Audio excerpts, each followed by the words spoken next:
गुरुदेवो महेश्वरः गुरु साक्षात् परब्रह्म तस्मै श्री गुरवे नमः। आपदापहर्तारं दातारं सर्वसम्पदां लोकाभिरामं श्रीरामं भूयो भूयो नमाम्यहम्। मनोजवं मारुततुल्यवेगं जितेन्द्रियं बुद्धिमतां वरिष्ठं वातात्मजं वानरयूथमुख्यं श्रीरामदूतं शिरसा नमामि। हरि ओम। మనం ఓంకారాన్ని మూడుసార్లు తీసుకుంటాం.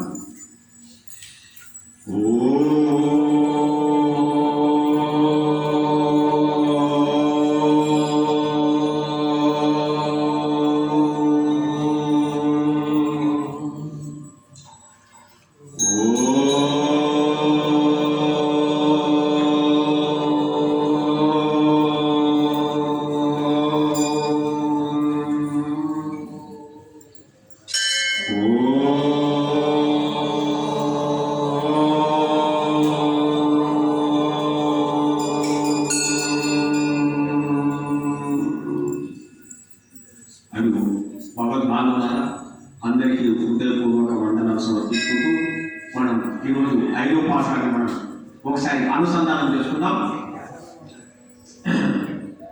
మాయనై మాయనై మన్ను వనమదనై మైదనై தூய பெருநூறு எவனை துறைவனை ஆயர் குலத்தில் தோன்றும் மணி விளக்கை தாயை குடல் விளக்கம் செய்யத தாமோதரை தூய்மாய் வந்து நாம் தூமகர துயிலொத்து வாயினால் பாடி மணித்தினால் சிந்திக்கா போய பிள்ளையும் புகுதருவான் என்றனவும் తీయనడు తూసాగం చెప్పేలో నిర్వావా.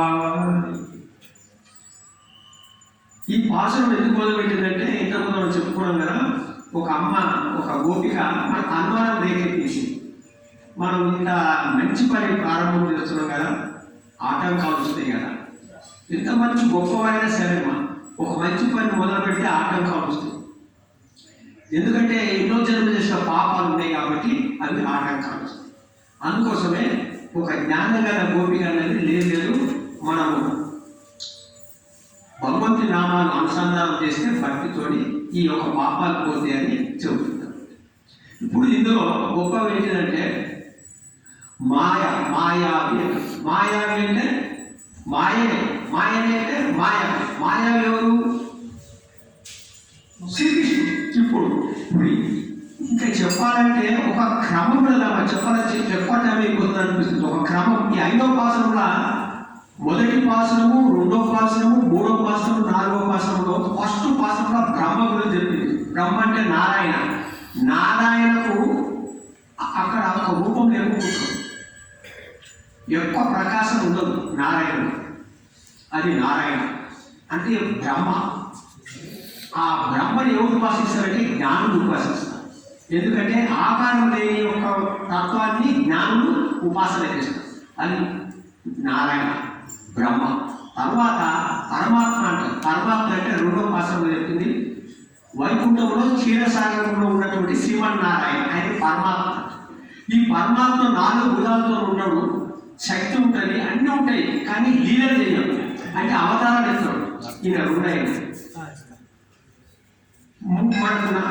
3వ పాసంలో సర్వాంతర్యామి వామనం గురించి చెప్పింది. 4వ పాసంలో సర్వాంతర్యామి అనేది. 5వ పాసంలో భగవానుడు వచ్చాడు. భగవానుడు అంటే ఎవరు? శ్రీకృష్ణుడు. ఈ శ్రీకృష్ణుడు సర్వం చేయగలడు, అన్ని శక్తులు ఉన్నాయి, సర్వం తెలిసిన వాడు, లీలలు కూడా చేస్తాడు. ఇది అంటే ఒక్కొక్క క్రమం. అక్కడున్న వ్యక్తిని, మన క్షీరసాగర్ ఉన్న వ్యక్తిని, ఆ తర్వాత వామన ఉన్న వ్యక్తిని, అందరిలో ఉన్నటువంటి వ్యక్తిని ఇప్పుడు శ్రీకృష్ణుడు గురించి చెబుతుంది. ఈయన మాయా ఆశ్చర్య గురించి చేసించాలి కదా, అంటే ఆశ్చర్యమైన పనులు చేస్తాడు ఈయన మాయా. ఇది నీకు భాగవతంలో వచ్చేస్తుంది. ఇవన్నీ ఎలాంటి ఆశ్చర్యం ఉన్నారంటే పుట్టంగానే 1-2 చెప్పి మీరు ఆలోచించుకోండి. పుట్టడంతోనే మధురా నగరంలో జైల్లో పుట్టాడు. వాసుదేవుడికి దేవకి యొక్క సంఖ్యను విడగొట్టేశారు. పుట్టడంతో అలాంటి ఆశ్చర్యం. అదే రాత్రి పుట్టుడు, అదే రాత్రి మళ్ళా గోకులకు వచ్చేసింది. ఇది ఎప్పుడు ఇటువంటి రాత్రి జరగదన్నమాట. ఒక రాత్రిలో పుట్టి అదే రాత్రి ఇంకో దగ్గర పెరిగింది. ఇది ఆశ్చర్యం. 7 సంవత్సరాల బాండ్ ఉన్నప్పుడే చిట్కల వెళ్ళిన గోవర్ధన పర్వతాన్ని ఆశ్చర్యం. 7 సంవత్సరాలు గోవర్ధనగిరి పర్వతాన్ని ఆశ్చర్యంగా. గోవర్ధనగిరి పర్వతం కొన్ని మైళ్ళ పొడవు ఎంత ఎత్తున్నట్టు దాన్ని చిట్కల వెళ్ళిన 7 రోజులు ఆశ్చర్యంగా కాదండి.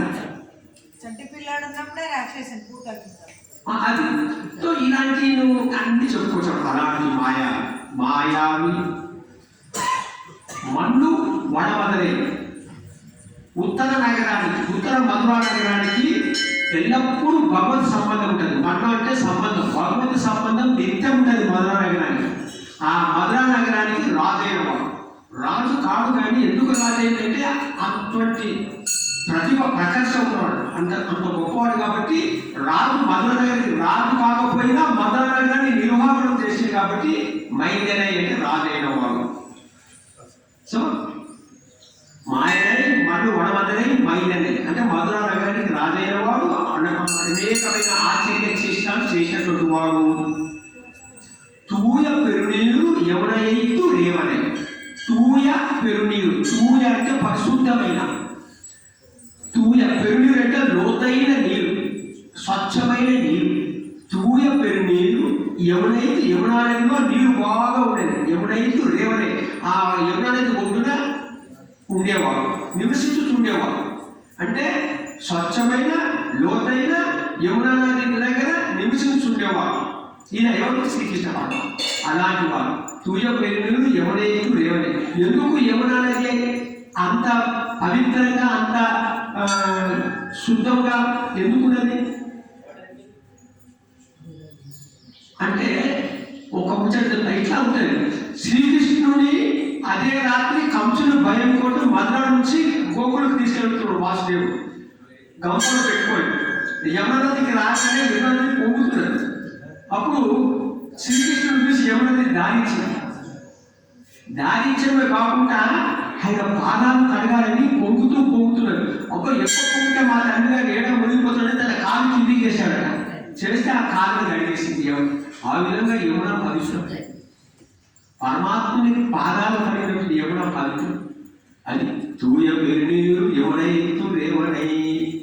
ఇలా మనం భావం చేస్తూ ఉంటే అంటే పరమాత్మ సంబంధం, పరమాత్మ యొక్క ఒక టచ్ చాలు. ఆయన ఒక కన్ను ఆయన కన్ను మనతో చూస్తే చాలు, ఆయన స్పర్శ చాలు, మన జీవితం ధన్యం. ఇది ఇలాంటి భావం మనలో అది కాదు. భావముకు పరమాత్మ ఆకలితో ఉంటాడు. మన భావంతోనే ఇష్టపడతాడు. నువ్వు ఎన్ని సమర్పించాను, ఎన్ని రకాల పదార్థాలు సమర్పించినా భావం ఉండాలి. భావం లేకపోతే రావు. ఉదాహరణకి ఏంటంటే దుర్యోధనుడు రాజు రాయబారికి వచ్చినప్పుడు అనేక పదార్థాలు నీకు ఏర్పాటు చేసినాయా, దేశాలలో వంటకాలు చూపించినా 60-70 రకాల వంటకాలు తయారు చేసినా నా దగ్గర భోజనానికి రా అన్నాడు. నాకు ఆకలి లేదు, నువ్వు ప్రేమగా పిలుస్తలేవు, నీ దగ్గర నేను రాను. మరి ఎక్కడ పోయిండు? విదురుడు భార్య విదురాణి దగ్గరికి వెళ్తే ఆ విదురాణి భావంతో ఆకలి అంటే అడ్డుపండు తీసి పండుగ బయటపడిసి తొక్క తినిపిస్తుందని ఆమె తెలియదు, తొక్క తింటుందని శ్రీకృష్ణుడు తెలియదు. ఏమున్నది ఇక్కడ? భావం. ఇది అందుకోసం తూయ పెరునీరు ఎవరైతు రేవనై ఆయన కులத்தில் தோன்றும் மணி விளக்கை. ఆయన కులத்தில் தோன்றும் అంటే భక్తితో ఉన్నటువంటి ఈ గొల్ల వంశంలో పుట్టి ఈ గొల్ల వంశానికి దీపం లాంటి వాడు ఎవరు? శ్రీకృష్ణుడు. ఇక్కడ ప్రకాశం చేస్తాడు. అంటే పరమాత్మ ఈ భూమిలో తన గుణాలన్నీ ప్రకాశం చేస్తాడు. అదే పరమపదంలో ప్రకాశం లేదట. అన్ని గుణాలు అక్కడ ఉంటాయి, ఇక్కడనే ఉంటాయి. పరమాత్మ గుణాలన్నీ చూడాలంటే ఆయన సౌశల్యము, ఆయన సౌలభ్యము, ఆయన స్వామిత్యము, ఆయన వాత్సల్యము, ఇలాంటి గుణాలు చూడాలంటే ఈ భూమి మీద చూడాలి. అందుకోసమే ఈ భూమి మీద ఆయన పుట్టి ఈ గొల్ల కులంలో దీపంలాగా ప్రకాశిస్తాడు. ఆయన కులத்தில் தோன்றும் மணி விளக்கை தாயை குழல் விளக்கம் செய்ய தாமோதருனை. తాయై కూడా తాయై అంటే తల్లి, తల్లి అంటే యశోద. యశోద గర్భాన్ని ప్రకాశింపజేసింది. అంటే సాక్షాత్ ఆ పరమాత్మ యశోద గర్భంలో ఉన్నాడు. ఎంత ప్రకాశం ఉంటుంది ఆ గర్భం, అంత ప్రకాశం చేసి ఆమె దగ్గర ఎన్నో దుర్గుతనాలు చేసింది, ఎన్నో కొట్టేతనాలు చేస్తే ఆమె కోపం వచ్చి ఆ యొక్క శ్రీకృష్ణ పరమాత్మని ఒక చిన్న తాడుతో కట్టేసింది. అది ఇది మళ్ళా భాగవతంలో చాలా గొప్పగా ఉంటుంది, మనం మాకు ఎక్కువ చెప్పాం. ఆ కట్టేసింది.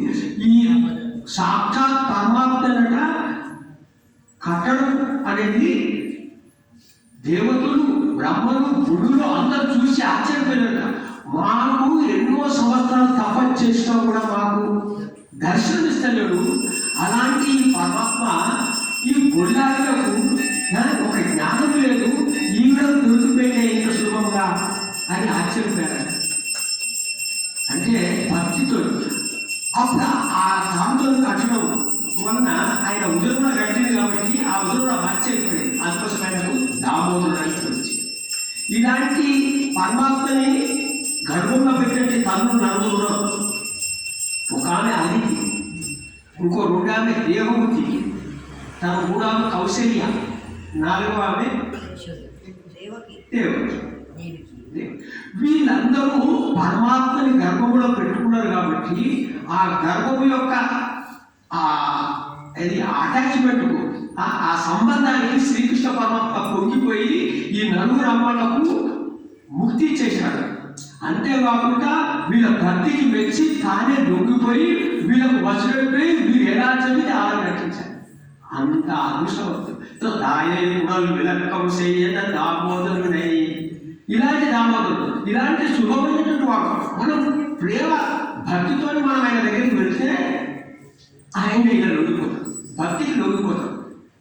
అందుకోసమే తల్లి మంత్రహారం, మంత్రానికి లొంగుతాడు, భక్తితో ఉండే తల్లి కూడా లొంగిపోతాం. ఇలా మనం ఆలోచించుకుంటూ వెళ్ళాలి ఆచరణ. తర్వాత తుయిమాయి వందునా నా మేమంతా నీకు దాసులు, అది మనకు రావాలి. మనకు ఎంత ఈ ప్రపంచంలో ఎంత సంపాదించినా పరమాత్మ దగ్గర మనం దాసులు.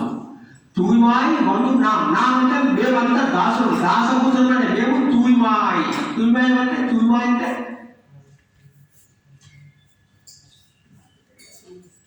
తూయిమాయి అంటే ఏమి పరిశుభ్రంగా వచ్చాను నువ్వు. తూయిమాయి వందు నీ దగ్గరికి నా మేము వందు వచ్చినాము. వందు ఎక్కడ వచ్చినావు? తూయిమా పరిశుద్ధంగా వచ్చినావు. ఎలాంటి పరిశుద్ధం? బాహ్య పరిశుద్ధం స్నానం చేసుకున్నావు, లోపల కూడా పరిశుద్ధం. లోపల ఏంటి పరిశుద్ధం? అంతఃకరణం. అంతఃకరణం అంటే పరిశుద్ధంగా కూడా చెప్తుంది. తూయిమాయి వందునా ఏమైంది? తూయిమాయి వందునా ఇక్కడ ఎప్పుడు అది వెళ్ళిపోతున్నా. ఆ తూమల కనుమ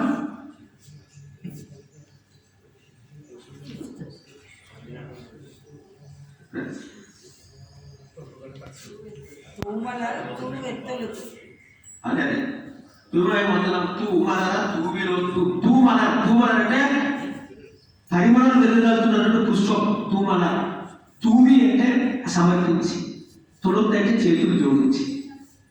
ఇంత పరిశుభ్రం వచ్చి ఉదయం అంతరంగం కూడా పరిశుభ్రం చేసుకొని తూమల తూమి తొలుతనే దండం పెట్టి, తూ అంటే సమర్పించి, తూమల అంటే మంచి పరిమళం ఉన్న పుష్పాలు అవి పెట్టి సమర్పించి వాయినాలు పాడి నోరాన్ని కీర్తన చేసినాం. వాయి అంటే వాయినాలు పాడిన కీర్తన చేసినది నోరాన కీర్తన. వాయినాలు పాడి ఇక్కడ వేసింది మణిత్తినాలు సింధిక. మణిత్తినాలంటే నిర్మలమైన మనసు. నిర్మలమైన మనసు అంటే మన అంతరంగం అంత నిర్మలం ఉండాలి. ఎంత నిర్మలం ఉంటే అంత పరమాత్మ దగ్గరికి. ఇది చాలా ముఖ్యం. కృపాలు కూడా దీని మీదనే చెప్తాడు. స్ట్రెస్ మన మనసు నిర్మలంగా ఉండదు.